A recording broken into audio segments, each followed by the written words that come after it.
What's going on, everyone? Got a 2020 Toyota Avalon, and today I'm going to show you how to get to your cabin filter. If you want to change it, it's going to be located in your glove box. Now, you open the glove box up, you're going to remove this panel that's here.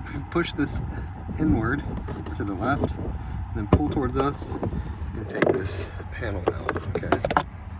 And if you look right here, I'm going to take this door off right here, and right here, these guys here, we're going to pinch these together and pull towards us. Now, if we look at the other side, it's not the same thing. It uses this slot method here, okay? So when we go to put this back, we're going to go slide this in, okay? And then push that on, okay? So I'm going to take this off. And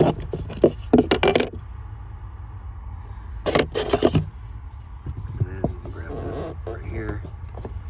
And notice right here it says up with an arrow. Pull this out. Okay. And this is actually a retainer for the cabin filter. The cabin filter element comes out of it.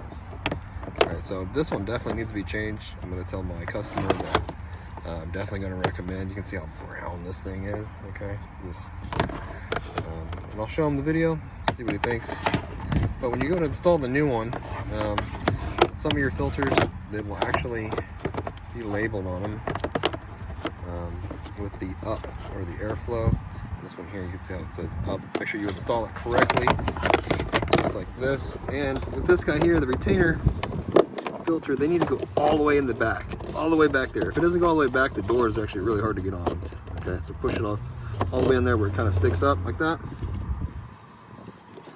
Get the door snapped back on. And get the other door. Go like this. Alright. Alright. And that's it. Hope the video was helpful. If it was, appreciate it if you drop me a like, leave me a comment. Hope to see you again in another video.